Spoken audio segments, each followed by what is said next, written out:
একটা কথা কি ভাই জানো, আজকে তোমাদের একটা গল্প শোনাবো। গল্পটা শুনে যদি ভালো লাগে লাইক কমেন্ট শেয়ার করতে একদম ভুলবেন না, আর ফলো করতে তো একদম ভুলবা না। সো একদিন একটা একটা লোক একটা কুকুরকে জিজ্ঞেস করতেছে, কিরে এই যে তুই যে মাটিতে প্রস্রাব না করে দেয়ালে প্রস্রাব করিস, সেটার উদ্দেশ্যটা কি? পরে কুকুরটা জবাব উত্তর দিল যে মানুষ হলো আল্লাহর সৃষ্টি, সেরা সৃষ্টি।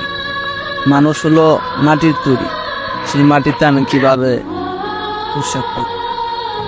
সো লোকটা আরেকটা প্রশ্ন করলো কুকুরকে, এই যে তুই রাতের বেলায় ঘেউ ঘেউ ঘেউ ঘেউ করিস, ওইটা মানুষের ঘুম ভাঙায় দেয়, এটার উদ্দেশ্য কি? সো কুকুরটা উত্তরে জবাব দিল, এই যে রাতের বেলায় আমি ঘেউ ঘেউ করি না, এটার কারণ হলো এলাকায় যেন চুরি ডাকাতি কম হয়, আমার ডাকে যেন সবাই সারা থাকে সব সময়, যেন চোর ডাকাতি না হইতে পারে। তো লোকটা আরেকটা প্রশ্ন করলো কুকুরকে, এই যে তুই পাগল দেখলে যে ঘেউ ঘেউ ঘেউ করে পাগলকে তাড়ায় দেয়, ডর দেখা, এটার উদ্দেশ্য কি?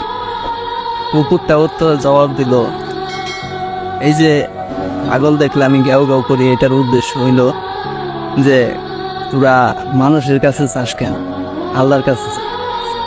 সো ভিডিওটা শেয়ার করবা বেশি বেশি।